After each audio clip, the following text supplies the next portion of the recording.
The wind chimes clinked softly against each other as the glass door was pushed open.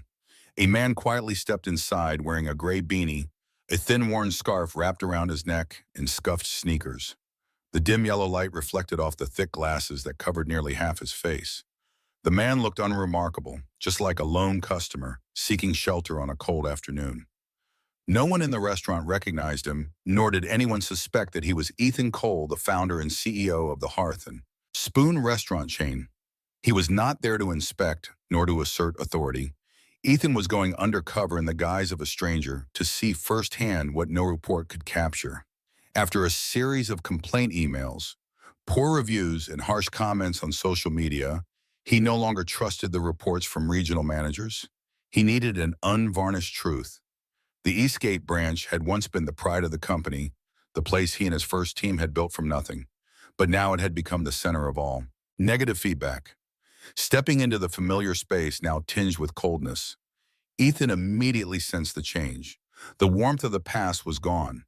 The smell of food remained, but the welcoming atmosphere had vanished. The sound of cutlery clinking no longer blended with laughter and chatter. Instead, there were wary whispers, complaints, and scattered silence. A young woman approached his table, her hair neatly tied, her face pale, yet still bearing a polite smile. A name tag on her chest read Lena. Her voice was dry, as though she had been pushing through for hours without rest. Ethan ordered a black coffee and quietly observed Lena turn quickly, taking orders, clearing tables, carrying drinks. Never standing still, she was the only one on the floor. No host, no support. Ethan noticed this within the first 2 minutes. From the kitchen door left slightly ajar, a man's irritated voice rang out. "Lena, where is order 17? Are you planning to feed the customer or not?" The voice was full of pressure. Not a reminder, but a command. Ethan looked toward the kitchen and saw a short, stocky figure, arms crossed, apron stained with grease. That was Derek, the shift manager. Ethan took note of his eyes, not for their anger, but for the indifference in the way he shouted, without the slightest concern for who might be listening. Customers at a nearby table started to grumble. A woman whispered to her friend that the food was too slow and the staff no longer friendly. Ethan bowed his head, pretending to read the menu. But he heard everything. He was used to reading, not the words but the emotions of people. Lena returned with a food tray, gently placed the plate in front of Ethan, and apologized for the wait. Ethan looked at her for a long moment before smiling and softly saying she was doing a great job. Lena's eyes froze for a second, as if she was not used to such words. Then she bowed her head and walked off quickly, continuing the never-ending cycle. Sniffling sounds came from the kitchen. At first very faint, but then compressed words burst out, and Ethan heard everyone clearly. "I am doing my best. I haven't taken a break since morning. I am just asking for 5 minutes." Lena's voice cracked like a long, fractured glass, finally giving way under pressure. But what came next made Ethan clench his hand on the table. "If you can't handle the pressure, then quit. No one here has time to listen to complaints." Ethan stood up. He no longer wanted to eat. He placed his utensils down gently, as if not to disturb, but his gaze had turned noticeably cold. He walked toward the kitchen door, each step firm. No one in the restaurant noticed, even as he opened the door and stepped inside. Inside, Lena stood huddled by the prep table, hands trembling as she tried to hide her tears. Derek was still there, the arms crossed, face cold as ice. 2 other kitchen staff worked in silence, heads down. "What is going on here?" Ethan's voice rang out, not loud, but enough to make everyone stop. Derek turned, frowning at the unfamiliar man who had just entered. "Nothing serious. She is just a little overwhelmed. We can handle it." Ethan said nothing more, just looked directly at Lena and spoke in a quiet yet commanding tone. She needed 5 minutes to let her go outside. Derek growled back, saying it was peak hour. No one could take a break. "We are short-staffed. Everyone is under pressure. No one gets special treatment." Ethan did not flinch. There was one thing he had always believed throughout 2 decades of leadership. No reason was ever big enough to justify mistreating others. "If there is time to cook, there is time to be kind," he replied, his eyes still fixed on Derek. The silence in the kitchen was thick. A young kitchen worker named Owen spoke up, his voice timid but clear. "Lena has been here since 8 in the morning. She hasn't eaten or sat down even once." Derek glared at Owen, but Ethan gently leaned forward, signaling Lena to go. She hesitated for a moment, eyes flickering between the two men, then quickly slipped through the door and stepped outside. Derek still did not know who the man standing in front of him was, and perhaps he could not imagine that this very moment would become the greatest turning point in his managerial career. Ethan opened his notebook. He wrote down a short line. His face revealed no emotion, but behind the thick glasses were eyes that had already seen too much. And the story had only just begun. Ethan returned to his table. The coffee had gone cold. The plate of food in front of him remained untouched, not because he wasn't hungry, but because there was no room left for hunger amidst the wave of chaos he had just witnessed. He sat down, quietly observing, picked up his pen, and continued writing. Lena returned after a few minutes, her face freshly wiped, but her eyes still red. She walked past him without saying a word, only giving a slight bow as if to apologize. Ethan didn't respond. He knew what she needed right now wasn't pity, but someone who truly listened and had the courage to truly see her. The restaurant was starting to fill up. An elderly couple at the window table waved her over, and Lena rushed to take their order with a smile, then hurried back to the kitchen. A group of young people in the corner asked for more water. She went again. Her footsteps echoed on the worn tiles, quick, urgent, without a moment's rest. Behind the glass partition separating the kitchen from the dining area, Ethan saw Derek standing with folded arms, issuing commands coldly. His face was always tense, brows drawn tight as if the entire world owed him something. Every time Lena passed by, Derek's eyes followed her, not to assist, but to find fault. A loud shout broke through the already tense atmosphere. "Table 7 is Lena. The customer has been waiting 15 minutes. What are you doing?" Startled, Lena dropped the spoon on her tray. The sharp clatter made the entire restaurant pause for a beat. All eyes turned toward her. "Sorry, I was handling the other order first. I'll bring it out right away." Derek stepped completely out from the kitchen, his face flushed. "Do you know what's most important during peak hours, Speed? Not emotions. If you can't keep up, maybe you should reconsider if this job is right for you." Lena stood still, both hands gripping the tray tightly. She said nothing, just bowed her head. Ethan watched from afar, the muscles in his face tightening. He knew he couldn't step in too early, but every passing minute was a test of patience he had honed over 20 years. An older man sitting near the cashier waved for service. Lena went over. He pointed to the dish that had just been served. "I ordered soft-boiled eggs. This isn't what I asked for." "Can't you even read an order?" Lena bowed her head, voice as soft as the wind. "I'm sorry. I'll get it changed right away." He snapped back. "Do it right the first time." "You've already wasted my time." Murmurs began among the other customers. Derek didn't need any more reason. He stepped forward, inserting himself between Lena and the guest, enunciating each word harshly. "How many times have I said it? Check the dishes before bringing them out. This is the most basic thing." "Are you trying to get us a 1-star review?" Lena froze. Ethan stood up. The scrape of his chair rang sharply across the floor. No one spoke. All eyes turned to the man in the beanie who had just left his table. "Enough." Ethan's voice rang out, calm but firm and final. Derek spun around. "Who gave you the right to interfere in our internal matters?" Ethan said nothing. He took out his wallet, opened it, and held up a card. His name was embossed above the company logo. Ethan Cole, owner of the Hearth and Spoon chain. The entire restaurant fell silent. No one moved. Lena's eyes widened, her hands shaking around the tray. Owen peeked out from the kitchen, nearly dropping the knife he was holding. Derek stepped back, his face turning from crimson to pale. You're Ethan Cole." Ethan nodded, his eyes fixed on him. "I've heard enough. What's happening here isn't management. It's abuse of power. And it does not reflect the values I've spent the last 15 years building." Derek stammered, "I'm just doing my job. We have to maintain performance, you understand. The store can't run if employees keep asking for breaks." Ethan cut him off. "There's no valid reason to yell at staff in public. No lasting result is ever built on fear. And there's no place here for a leader who disregards compassion." The customers began murmuring again. A few bowed their heads, as if ashamed they hadn't spoken up sooner. Lena stood still, her eyes beginning to shimmer. Ethan turned to her. You didn't do anything wrong. You've been overworked.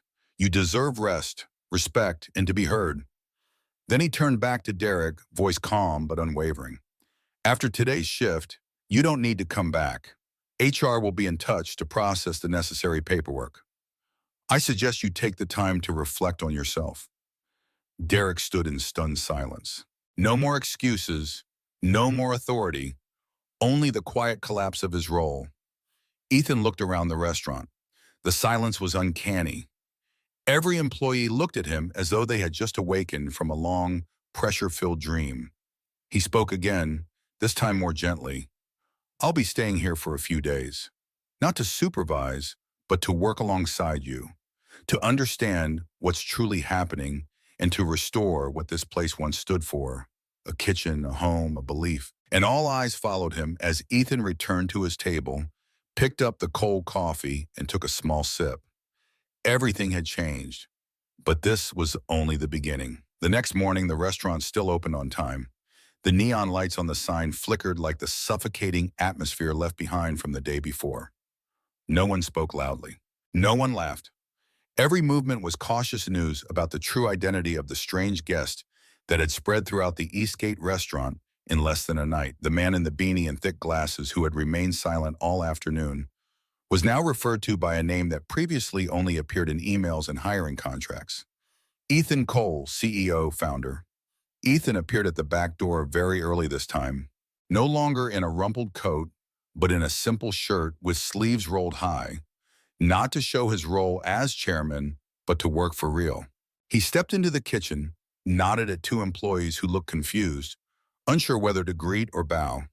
He began organizing ingredients, chopping onions, wiping steel tables. Putting his hands into the smallest task, no one dared to interrupt. The air was first confused, then quietly respectful.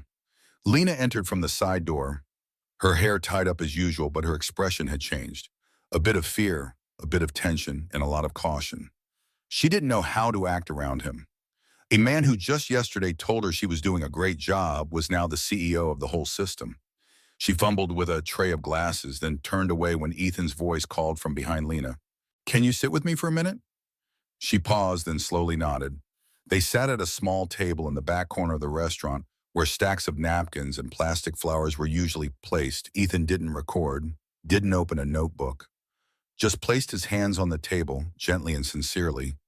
I know yesterday must have shocked you, but I'm not sorry I did it, because if I hadn't gone undercover, I might never have seen what's really happening here. Lena stayed silent for a moment, then sighed. Softly, I don't know what to say.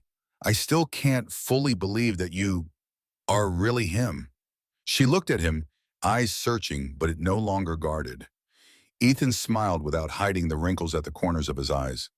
I understand, and I don't expect you to call me CEO. Just call me Ethan. I want to ask you something very simple. How long have things been like this around here? Lena looked down at her hands, thumbs pressing together as if to steady her emotions. For quite a while, Derek started managing the evening shift. At first, people tried to adapt, but over time, the atmosphere got heavier. People quit or were forced to leave, and those who stayed just tried to get by. Everyone was tired, but no one dared to speak up. Ethan nodded, staying silent so she could continue. I never took breaks because if I did, the orders would pile up, customers would complain, and Derek would get worse. There were times I thought about leaving, but I need this job. I'm supporting my sister in college. Our parents passed away. It's just the two of us. Lena's voice sank, no tears, but full of long, buried emotion. Ethan didn't interrupt. He waited until she looked up again.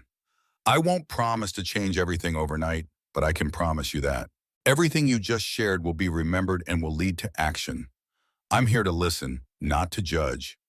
Lena gently nodded, and for the first time that morning, the corner of her mouth softened just a little, a small gesture of trust beginning to bloom. Ethan stood up, leaving her with a half-full glass of water. He walked straight into the kitchen. Owen was wiping the stainless steel counter, his movements quick and efficient. Seeing Ethan, He froze, thinking he was about to be scolded. But Ethan simply smiled, nodded, and motioned for him to step out of the backyard. The two stood together in the small back area where garbage bins and the fire exit were. A light breeze stirred the metal roofing. Ethan looked at the young man, then asked simply, "Yesterday, when you spoke up to defend Lena, did you know Derek might notice?" Owen scratched his head, a little embarrassed. "Yes, I knew, but I couldn't stand the way he talked to her, I thought. If no one said anything, it would just keep going like that." Ethan nodded his expression, neither praising nor blaming. "How long have you been here?" 4 months ago, I just moved to this area. So I took a part-time job. I used to study law, but dropped out because of tuition fees. Now I work as a kitchen assistant during the day and tutor English to kids at night." Moment of silence. Ethan looked into space ahead, then turned to Owen. "I want you to be the temporary assistant manager of this branch for the next 2 weeks. I'll be here to support you, but I need someone young, someone observant, someone who listens and isn't afraid to speak the truth." Owen's eyes widened. I've never managed anything before, kid. You already did what a real manager should do. You stood up for the right person even when no one else did. That is leadership, not a title." Owen lowered his head, unsure what to say. But there was a new light in his eyes, a sense of being seen, a spark of hope. Ethan gently patted his shoulder. "We started today." Together, back in the restaurant, Ethan pulled out his phone, dialed Natalie. "I need a full list of all regional managers. We're going to hold a meeting as soon as possible." And Natalie, "Yes, I'm here," she replied quickly. "Find me a new branch manager for Eastgate. But this time I want someone who listens to their team before reading the revenue reports." He hung up, his eyes still fixed on the kitchen door, where Lena was helping a customer with a small child get a plastic spoon. She smiled this time more genuinely, and that smile seemed to lighten the whole room. Ethan knew some cracks only needed a ray of light to begin to heal, and today that light had appeared. The afternoon shift began as usual. Outside sunlight filtered through the greasy frosted glass of the restaurant, casting broken streaks of light across the gray tiled floor. But inside, the atmosphere was no longer as heavy as the day before. The staff still moved quickly. The dishes were still served hot and nonstop, but the tension had noticeably eased. Lena stood at the coffee counter, rechecking an order. Her apron was still old, her hair still tied up, but her steps were steadier. Owen sat at the prep station, reorganizing the kitchen shifts, checking each tray of ingredients. He was quiet but confident, no longer carrying the awkwardness of a newcomer. Ethan didn't need to speak. He stood in the corner, observing, occasionally nodding when a task was done just right. Derek appeared at the door right on time.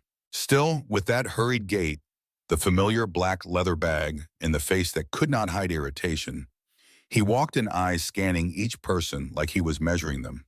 When he saw Ethan standing beside the schedule board, his face froze for a moment. "I think I'm still the manager here. I have the right to know what's going on," he said, voice trying to stay calm but his eyes twitching. Ethan didn't answer right away.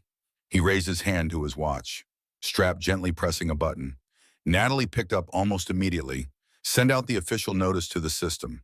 Derek Hale is no longer branch manager of Eastgate, effective today. The decision takes effect immediately. All his internal accounts and access will be revoked." Within an hour, the voice on the other end confirmed. Ethan hung up and turned to Derek. "I've seen enough, and I don't need further proof to make this decision. What you brought to this place wasn't just pressure. It was a silent form of violence. It erodes spirit, kills loyalty. I cannot allow that to continue in any branch that bears the name Hearth and Spoon." Derek was speechless. For the first time, he couldn't argue. The entire restaurant fell silent. Lena stopped her hands. Owen stepped away from them. Prep table, the kitchen staff also froze. "I didn't do anything wrong. I just did what the system required. I pushed staff because I wanted the place to run efficiently.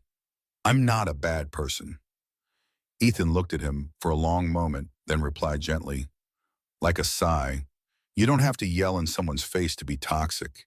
You don't have to be a bad person. You just have to forget you are working with human beings." Derek tightened the strap of his bag, his chest heaving with anger. But no one stood by him. Not a single sympathetic glance, only a cold truth laid bare. He had lost everything. Not because of an accident, But because of years of choosing the wrong way to lead, Ethan said nothing more. He walked over to the counter, pulled out a chair, and placed a folder on the table. Invite Lena and Owen over. We need to talk. Lena walked slowly, eyes filled with both gratitude and caution. Owen bowed his head, then sat across from Ethan. No manager, no supervisor, no speech. Just a conversation between people trying to fix something. I don't think either of you expected a meeting like this. But today we begin again, not from scratch, but from exactly what we have now. A team that's burned out, a space that was once warm, now growing cold, and two people willing to stay and repair rather than leave. Owen blinked, unable to believe what he was hearing. You mean you're letting us start again from here? Ethan nodded. Owen, I want you to continue in your temporary assistant role for the next 2 weeks, but not just to manage hours or assign shifts. I want you to observe, to listen to everyone on the team, who's struggling, who's being left out, who just needs a simple word of encouragement that no one is saying. Write it all down for me. And you, Lena, I haven't forgotten the look in your eyes when you brought me coffee. That was the look of someone used to being overlooked. Starting next week, I'm adding you to the employee recognition bonus list based on actual contribution. And I'd also like you to work with Owen to help adjust the shift schedule in the most reasonable way possible. Lena raised her hand to her mouth, clearly trying to hold back her emotions. Ethan didn't need to hear thanks. He just needed to see what he just saw. A small light flickering in once cautious eyes. I let this system run itself. For too long, he continued. And while I was busy expanding, I didn't see the cracks growing from within. But that stops today. I can't expect you to do great work if I don't give you the conditions to succeed. I can't expect loyalty if I don't create a place worth committing to. Owen looked up for the first time without hesitation. What if we mess up? Ethan replied immediately without hesitation. Then we fix it. No one demands perfection, just honesty and a willingness to learn again. The meeting ended with no formalities, no handshakes, no photos. But when the three of them left that little table, something had changed in the restaurant. It was no longer a place people came just to serve and leave. It started to feel like a space where people were heard. Ethan spent the whole afternoon helping staff check equipment, review the menu, and listening to even the smallest suggestions. A kitchen staff member hesitantly asked to change the shift, time to avoid overlapping with school. Ethan nodded immediately, asking for details. Another suggested adding vegetarian options to the menu as more local. Customers were dieting. Ethan took notes carefully. Before leaving the restaurant, he stood at the door looking around. The space was still old. The lights still dim, the furniture still scratched. But for the first time in a long while, he heard something he thought he had lost. Laughter, soft but real.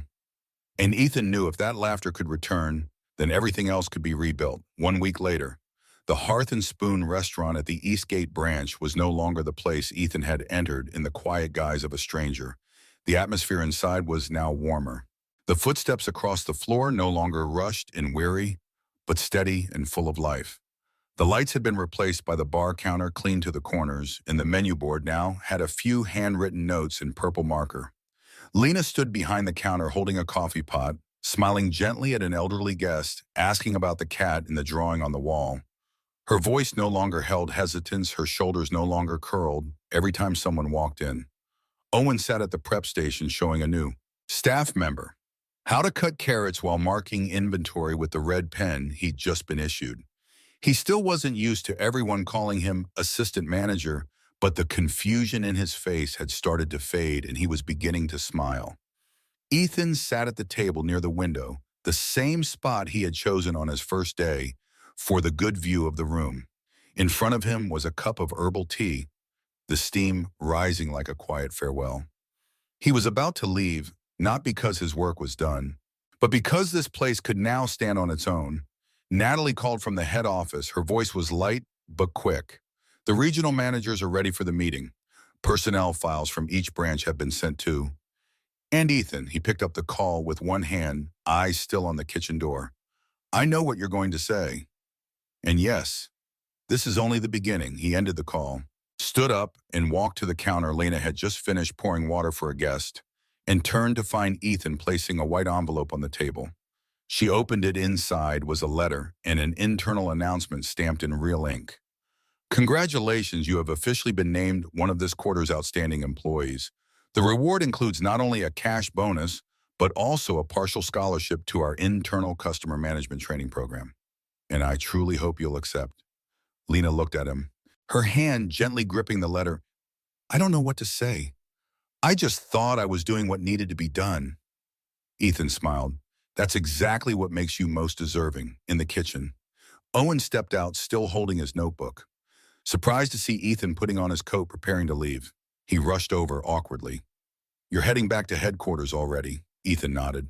You'll continue here, but I'll stay in touch, and I want to see the internal improvement plan for this branch. In the next 2 weeks, you can talk to anyone on the team, but what I need most is honesty and kindness. Owen bowed his head in his eyes. He was gratitude, but also responsibility. He was no longer the boy who had just joined the kitchen 4 months ago. Ethan walked to the door. Before stepping out, he looked around the space once more. Everything was still the same. The old wooden tables, the walls still bearing a small patch of peeling paint that hadn't been fixed.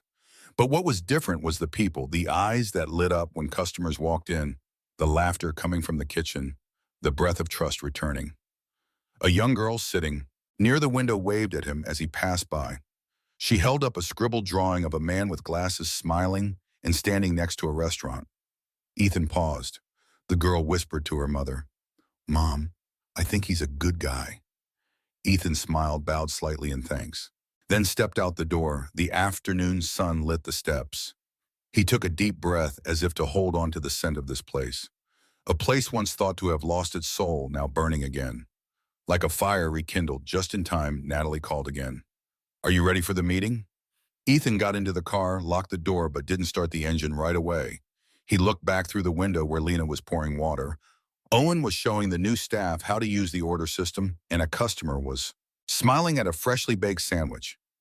I'm ready, but before we start the meeting, send a message to the whole system. She waited for him to continue. Remind them that we don't just sell food. We serve by listening, by showing respect, and by giving others the chance to do what's right. His voice dropped. And if anyone in any branch from kitchen to floor, from cashier to cleaner, feels ignored or dismissed, let us know. Don't wait until a CEO has to pretend to be a customer to hear the truth, Natalie said. Nothing more.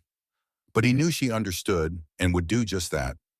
Ethan started the car. It moved smoothly down the old street. He didn't look back. There was no need, because he knew what he left behind would continue, not in revenue or reports, but in the eyes of a waitress brave enough to smile again, in the voice of a kitchen assistant who dared to step up and lead, and in the memories of those who once believed they were just shadows somewhere in town. The afternoon sunlight still slanted across the rooftops, and the fire in the Hearth and Spoon kitchen still burned small but warm enough to give a second chance to everything that needed it. 1 month after the trip to Eastgate, Ethan Cole stepped onto the small stage in the auditorium of the company headquarters. In front of him were hundreds of employees from different branches, servers, head chefs, cashiers, assistant managers, and even those who had only worked for a few weeks were present on the mom. Large screen behind him was the image of an old wooden sign with handwritten words, Hearth and Spoon. The place it began, the place that nearly lost its soul to polished reports and empty promises. Ethan didn't hold a microphone. He didn't need it, just like he didn't need authority to be heard. I went undercover not to find faults. I went to hear the sighs. People hide between clearing tables, to look into the eyes that have learned to stay lowered because they're used to being invisible. I went because I was afraid that what I once believed in was slowly becoming hollow. A brand without a heart. The auditorium held its breath. I met a girl named Lena. She didn't ask for a raise, didn't complain, just did her job until she was exhausted and still tried to smile. Not because she was happy, but because she thought if she didn't smile, people wouldn't let her stay. I also met a young man named Owen, a newcomer with no authority, no title, but brave enough to speak up at the right moment. He didn't. No, that act changed everything at the restaurant where he stood. Ethan paused, inhaling deeply. I saw things reports could never show. I noted down what surveillance cameras could never capture. It was the human spirit, the culture, the invisible threads that tie people to an organization, not because of a paycheck, but because of trust. He stepped down from the stage. His eyes scanned each face in the room. We can't control everything, but we can choose how we respond. A compliment at the right time. A quick check if someone has eaten. A nod instead of a command. Small things, but they can make someone stay or push them to leave for good. He approached the front row where a young woman was holding a notebook. He smiled. I don't need you to become leaders. I just need you to remember that each of us can make an impact. Whether you mop the floors or write the monthly reports, we are shaping this company every day, not through the org chart, but through how we treat each other. The lights dimmed. The screen behind him showed a single line in the white text on a black background. When the one at the top is humble enough to listen, the organization becomes strong enough to change. Ethan turned, nodded to Natalie standing in the wings.